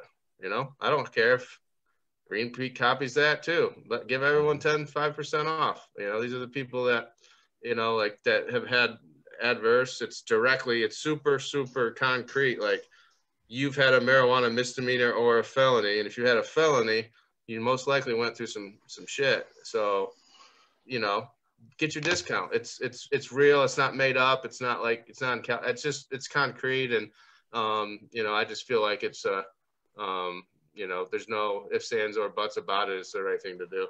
We're pretty familiar with discounts for things like being a senior citizen or having a veteran's discount. So we're used to, in society, seeing people extend discount towards particular groups in order to give them an advantage because they've had a rough time. Right. This is the first time we've seen someone say, hey, cannabis, you know, cannabis criminals labeled by the society. You guys have had a rough life too, but what can we do for you? So, well, you know, we talk about that, and you know, Jamie and Rick and other people. We've known last 10 years, 11 years. You know, it's been some pretty intense moments. Whether it's from getting pulled over all the time, helicopters chasing, or even, you know, like even recently, I got kicked out of Morgan Stanley for marijuana. I got kicked out of a regular bank account for it. I got kicked out of my massage therapist for smelling like marijuana. So we were still getting it. And, you know, this is, you know, like, why wouldn't marijuana felons people with misdemeanors that should get a discount? Because, you know, it all adds up. If those people wouldn't have been getting those charges and never went out on a limb and decided cannabis is good for me, or I'm going to do this, and I believe in it, then we wouldn't be, you know, we wouldn't have stores to walk into. I'll tell you this, every time the system created a cannabis criminal, whether they were a felon, a misdemeanor, or even a ticketed person, everyone that knows them and knows them as a good, solid individual, they learn to hate the system. The system had its own cancer, and the cancer on the system was the war on drugs. It affected African Americans and communities of color disproportionately, but it affected the entire nation for generations. We were told lies, indoctrinated into their theories in elementary school. And now this is the way that we slowly extricate that brainwashing from our society through things like what you're doing right now, Ryan. And thank you very much for taking a stand on behalf of people that don't normally get people in their corner. I mean, this is fun for me.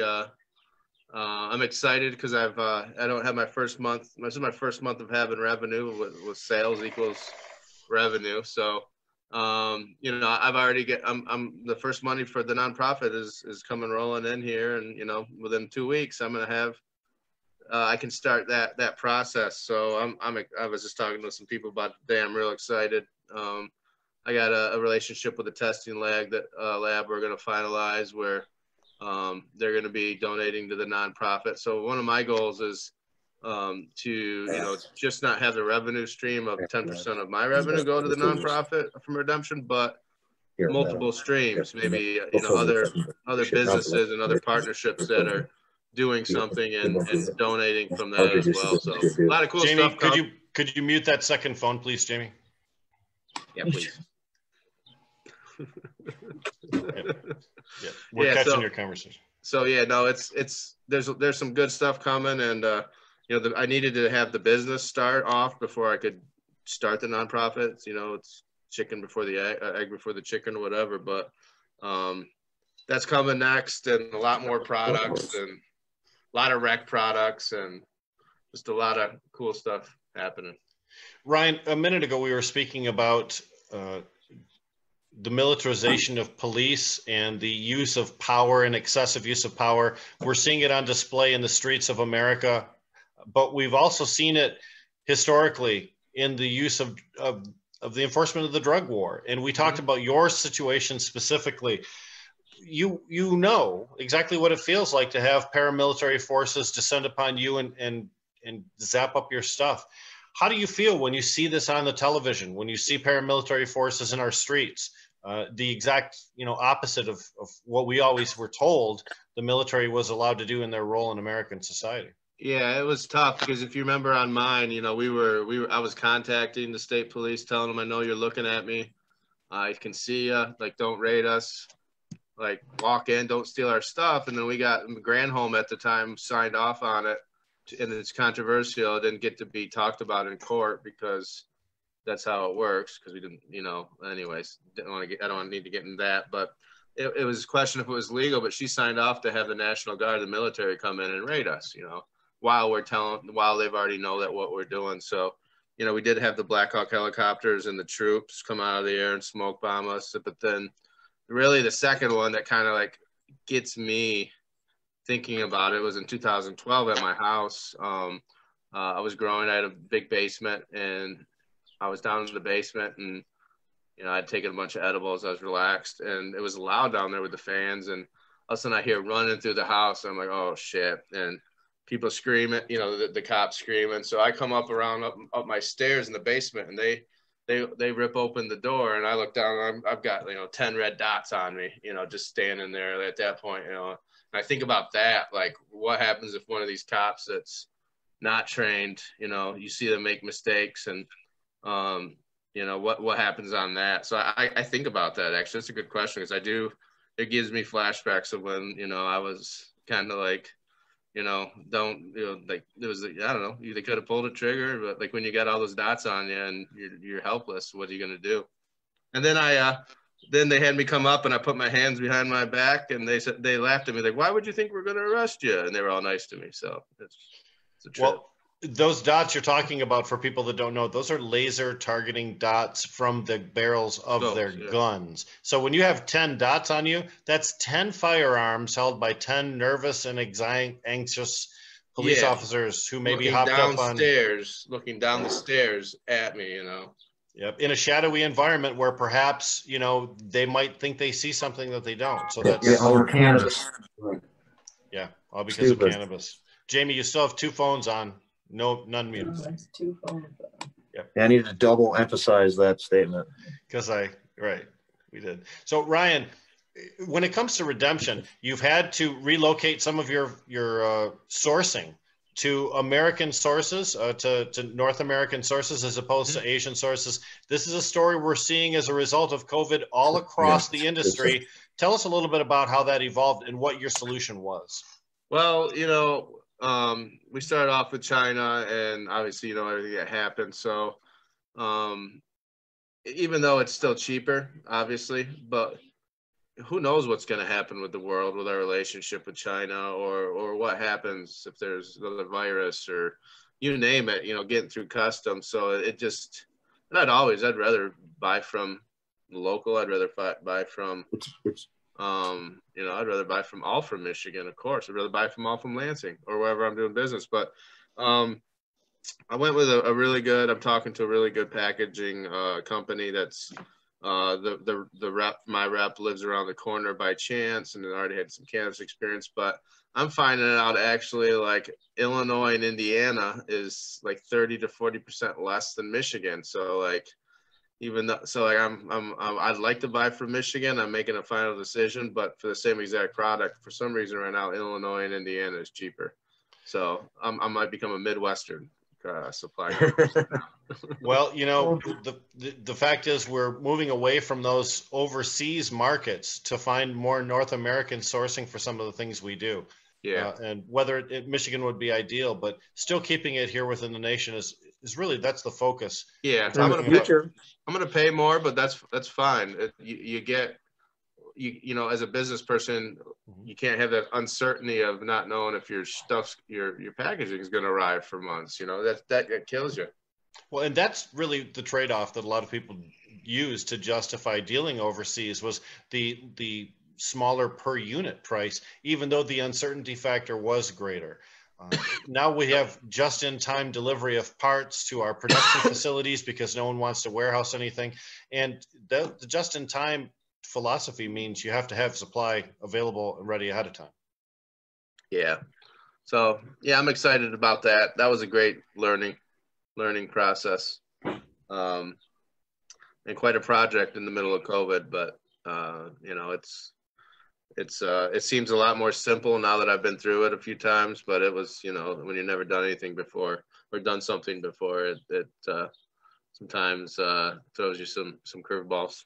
You used a Michigan design team for your logo and packaging, though. Wouldn't that be true? Yep. Traverse City, Legendary Lion, really happy with them because I did get quoted out top marijuana design branding website companies in the country versus local versus non, and these guys I thought were top notch, and they believe in, you know, what I'm doing and marijuana, the activism part of it, and feel like them along with some other, you know, people subsidized really my work because they believed in what I was doing. So I was able to get a really good quality. Still at something that could work within my budget. Redemption really has a lot of roots up north, including the city of Kalkaska, where you have a couple of suppliers, plus a future business prospect as well. And Kalkaska is just a great story of a community that decided to embrace cannabis and has really reaped the benefits from that. Can you talk a little bit about your suppliers up in the Kalkaska region and what your future plans might be for that area? Sure. So I was really involved in the end of 16 with Kalkaska was talking about opting in, one of the first ones in the state, and built some relationships, and those are long lasting, and I believe in what they were doing. That town went all in. They had the infrastructure. They cut through the red tape, and they get things done. So you know, I was able to help Tom Beller, who's Relief Solutions, and Krista. Met them back a while back from the Lansing area, and I had figured out I secured a property in the industrial part, and could help to get them their license and their land. And Tom did everything, and Krista, from start to finish, whether it be growing, contracting, writing his application. It's really quite amazing actually what they've done. So he's there. Also is Fresh Coast Extracts, which is real as well, but Fresh Coast Extracts, who's done all my processing, all the diamonds, all the live resin carts, the shatter and sugar coming. So that's a huge deal. And not in Kalkaska, but Driven Grow, Drew Drivers over in Frederick, which I helped that municipality along with Jamie and I's old company, MMLE. We opted them in and wrote that ordinance and built relationships there. So I got the chance where I wasn't around for about a year at any of those spots, and I came back, and it was really cool. I got welcomed with open arms by all the municipality people. I had dinner at some of their houses, and it's just been awesome that they you know, that they still held me, that they welcomed me back the way they did. I'll just put it that way. Didn't blame different things on me, but besides that, you know, there's botanical companies going to be having a rec and medical dispensary right downtown, the only one downtown and the farthest one north, and right next to it is going to be the Kalkushka Lounge, a rec lounge, 2,500 square feet, and it's going to be more of an old Western feel to it. It's like 15-foot ceilings with great crown molding, just this beautiful old building, brick walls, hardwood. And it's going to be something else. We'd like to be the first one open in the state. And I got a lot of ideas for that, a lot of different things I'm going to be doing, whether it be brand parties, you know, the Christmas parties we get open are going to be quite something else at first. And even having some really cool, just all types of things. I got a lot of ideas. And it's always been my dream to have a lounge or a smoking club. And this is it. So I'm all in on it. I got denied in Lansing. I went for one, and maybe it was a blessing because of what's happening in Kalkaska, where it's a town where there's no housing. They need more housing. That's going to come, but the hospital is the biggest employer with about 500-600 employees, and cannabis companies where there's 20 big grows, and about 6 of them are already going now. And there's going to be five stores. There's processors. There's secure transport. There's testing. There's going to end up being 1,500 cannabis jobs in Kalkaska. I mean, it is transforming the town, and they just got a grant from the state for $3.2 million to across the street from the lounge and the dispensary, where it's going to be where the trout is, and it's going to be a pavilion and amphitheater and food trucks. And then now they're going for another $8 million grant, and they're talking about making this the hub of the railway of up north, and then also start really bringing back like color. They do color tours, but start having like commuter trains to try to go up north and special things like that. So it's fun to watch, because, you know, I've been around Lansing, East Lansing, Traverse City, Acme, all these places where it's like just pulling teeth to get anything done, and they don't, you know, it's all politics, and up there they're 100% like on board, believe in it, and like just they run the town like a business, and like a smart business right now, and it's fun to watch to see that. Now, you're saying they're running the town like a business, but clearly the citizenry has complete buy-in on this program, right? I mean, we're talking about this is authorized stuff from ordinances and from everything else that's necessary. True?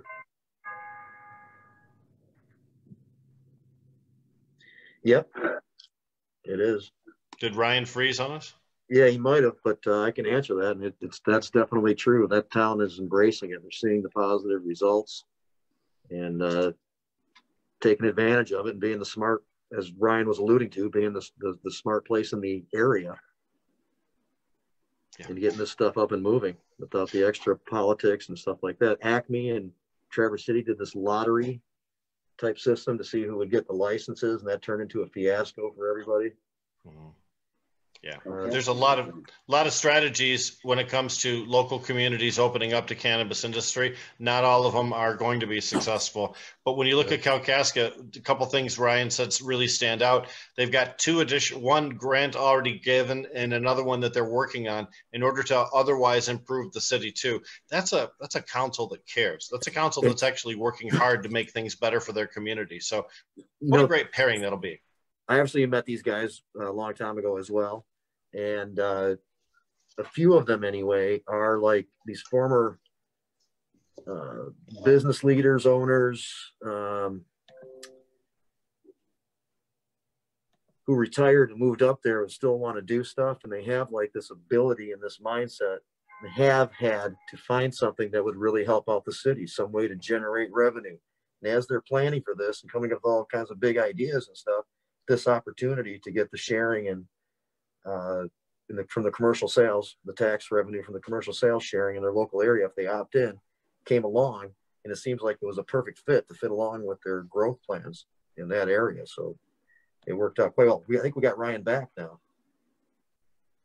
Are you back?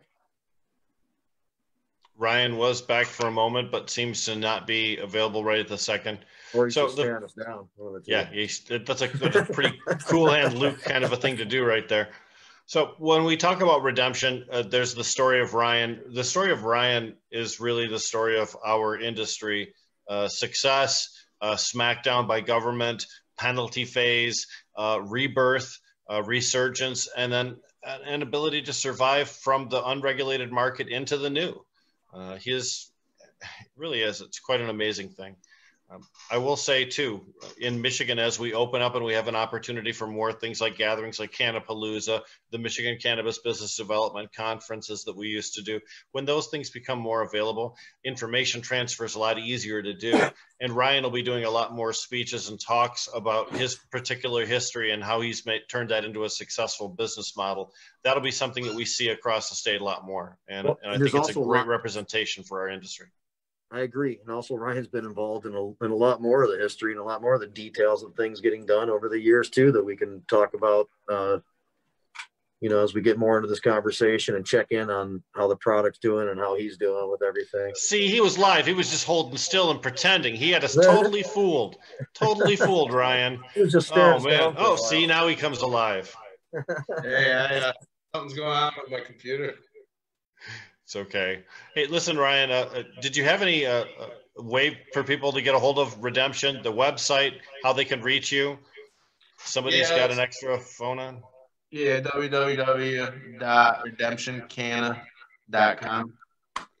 And then, Ryan B at redemptioncanada.com will work. And, social media and all that. If somebody messages, I definitely see it and on all my channels at some point. So, yeah, reach out, get a hold of me. I appreciate all the positive feedback I've gotten from people that I know and don't know, and it's fun. Thanks for the candid conversation today, too. I know it's tough to talk about some of those more difficult times in your life. But, Jamie, do we have some additional guests to talk to right now? We do. Hold on. We do. I just want to turn off that other mic for a second. We have the, I'm going to go back the other way here in a second. But we have one of our managers here. And just want to ask him a little bit about how reopening the stores are going, how the Redemption line of products are being received by our customers, and generally, what's happening. And he is one of the essential workers that has hung on for the entire time, and who we've given credit to and praise to almost every show for everybody all over the state doing this stuff. But of course, we're Jamie, before we do that, Ryan, would you please mute? You have 2 devices active right now. Is that good? Can you mute yourself too? It sounds better. All good? Okay. All right. And in addition, we talked about Kalkaska a lot. Chris is actually going to make the move from here to Kalkaska and run that store. And he's going to be with us in a couple of weeks up there doing a round of interviews for people to staff the store and the lounge that Ryan speaks of. So it's an exciting move forward also. Oh, yeah. And so I'd like to introduce Chris Reno, Botanical Company. It's like, how is the weirdness period been? And then going, eventually after a while going from curbside back into having people come into the store. Oh yeah, it's been a really big change.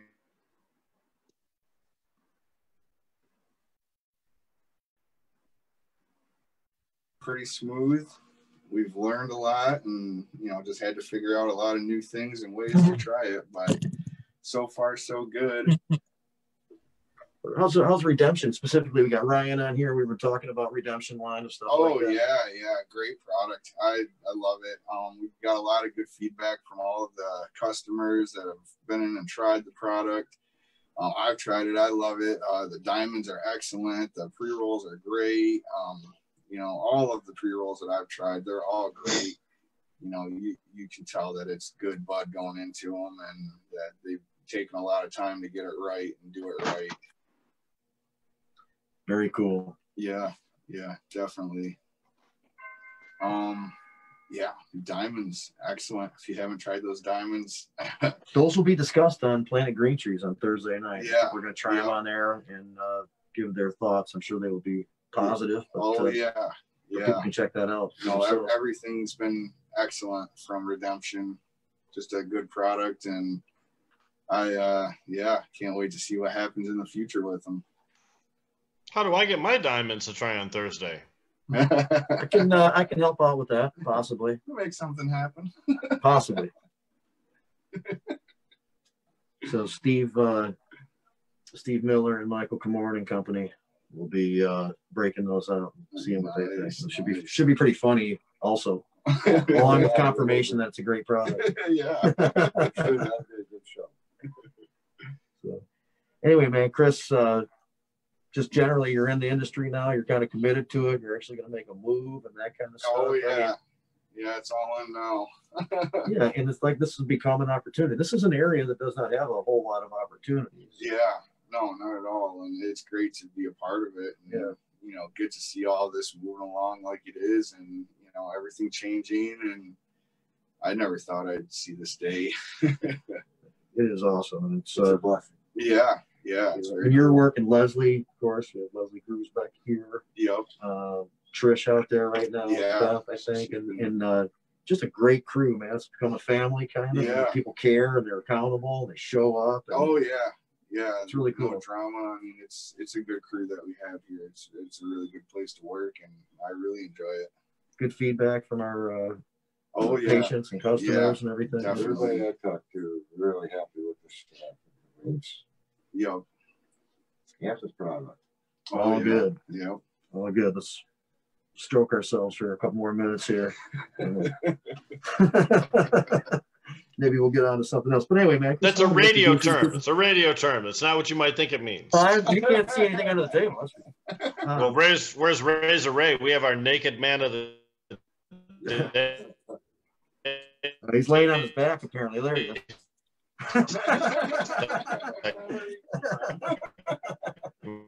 Ray will be up here jamming. We had that scheduled a long time ago, and life got in the way. And he'll be up here, maybe helping us out with the street cleanup, and then we can do a jam that night. Entertainment, yeah. We do want to have a little awesome. For everybody, and maybe some entertainment afterwards. And Razor Ray is beloved up here. I love to. Everywhere, particularly up here. Yep. Yes. We love you, Ray. Love you too, brother. Everybody loves Deb up here too, but she seems to have split the scene. Yeah, we love you, Deb. Hopefully she's listening. Call me, Deb. I miss you, girl. Anyway, Chris, man, thank you for working during the really stressful, heightened time of this whole thing. You notice I wasn't around here. I mean, that's because I was staying quarantined. Basically, and really appreciating you guys for being out here taking that on. Yeah, and our customers appreciated the hell out of it. I mean, there's some of them that said they wouldn't have made it through without us, and just having product to come in and get to help them get through the tough times and the stress. And this is probably the story for a lot of places. I mean, we are choking ourselves, but this is like the industry was essential. Industry, I mean, it's been great that they kept us open and moving along, and actually letting us still help people through all of this. Yeah, it's just been great. It's all good, man. Anyway, anything you want to leave us with, Chris? Any words of wisdom? Looking forward to hanging out in Kalkaska and moving that project forward. Kalkaska, that's going to be fun. I'm excited about that. I can't wait to get up there. So, many of us will all be hanging there someday. I can foresee it. Oh, yeah. On this Zoom right now. Yeah. We'll be at the social lounge. Ryan will be there. Ryan's got possibly an upcoming show, his own, that we might hear about later. And if that's so, he'll be up there. We'll all be hanging together, participating in that and having a blast. Yeah. Perfect. All right, man. Hey, thanks for stopping in and giving us the word. I really appreciate it. Really appreciate you and this whole crew and all essential workers. I appreciate that. Thank you. All right, man. Thanks for stopping in. Yeah. Chris has got people to attend to out there. Back to work. You're welcome. Shit to do. That's right. So what time we got, man? We got to be homing in here a little bit on 5:53. Okay, so we're almost done, but I want to mention one more thing too. I did put it in our promo. There was a study, and it took place mainly from gathering information from people who attended Hash Bash. As it was described, people would dress up in onesies and offer either potato chips or a mandarin orange to people to give information back on certain things, and how they phrased it was kind of like similar to what they've done with nicotine and opiates and alcohol. They determine where people are in their understanding of these things and how well they understand or participate ways of reducing harm from those things or whatever. And cannabis was right on that list with everything. And my issue with it from the beginning was, what harm are we reducing from? What's the issue to get started with? And that people need to learn better how to understand what reduces harm from it. And that never really got established. But she did say, this is a person who was interviewed on Planet Green Cheese, who was part of the study. She did say that maybe the usage of words weren't exactly correct toward the end, and seemed to make a move on that a little bit. But obviously, for those of us who've been doing this for a long time and are aware of it and the nature of the plant, to say that you need to exercise harm reduction, when you can't identify the original harm, is a problem. Many people just internalize, there's some problems with it, but we should really establish those first before saying that we need to do something. Anyway, I just want to say we only have a couple of minutes, and if you want to see more about that, she was on Planet Green Trees, and I was unusually active during that conversation because I couldn't understand what was going on. Rick called me down a couple of times and refocused. But anyway, hey, we're toward the end. What do people have, man? Anybody want to lay some last words on? John, Tracy? Thanks for having me on. And please come up and join us for our roadside cleanup, July 18th. We'll feed you. We'll give you a free T-shirt. You might be the winner of a two-headed dildo. Maybe. Double dildo. Some kind of surprise. Or maybe even well, there might be some redemption to go around. Some redemption products. Yeah. Ryan Basore, I love you, brother. It's a great product. I love what you're doing. Yeah, I think he split, but he's a busy man. But yeah, we'll make sure that gets Thanks passed for having on. me on, Jamie, Rick. Thank you. Yeah, thank you. Cannapalooza Worldwide. These guys with Vicky and Jay and Ron and Vicky, and I can't name everybody. Mario, I can't name everybody off, man. But just what a great group out here. Anybody else need to wrap up with anything? Not really. All right, slow down. Where's Rick? I don't know. He disappeared a little while ago. Everybody split, man. No. I apologize, whatever I did, man. Everybody Colin, split. I'll see you on the 20th, won't I? No, I think something happened. On the 20th, are you going to go to the Argo Park? I believe I'm going to try to, yeah. And he has a testimonial to offer. Okay, I have a story ready. Very nice. Hey, everybody. Ray, you going to be on next week, Ray? If so, you should jam for us. We should do a planned Razor Ray licking. All right. Oh, here comes Rick. 1 minute. Hey, one Rick, minute get of solid the loop machine, guitar, all that kind of stuff. I think Rick's coming back on here. That sounds like a plan. That's good. He's made it back. Jim, you got anything? We talked about some stuff mid-show about events and stuff like that. But if you want to yeah, this Sunday, Oma Medicine. That's it. And Black Lives Matter. So don't be afraid to have a conversation about it. Awesome, man. That's great. It's a great thing. Rick made it back in time. You got anything to sign off with, Rick? Watch for that letter that we talked about earlier, coming from Michigan Legalized, Michigan Normal, Dr. Sue Sisley, headed towards the governor's office. Make sure you support that effort when you see it on social media and with your votes. Sounds great. I think we are all good, man. Thanks, everybody. I really appreciate it. I think we had a good show. It was cool to be up at the Tampa company. It's cool just to do something. I haven't done anything for a long time, so that's all good. Saw my brothers earlier. Got my car fixed. And we all checked out the Redemption products and loved it. So thanks, everybody. And we'll be back next week. Jazz Cabbage Cafe. Happy jazzing.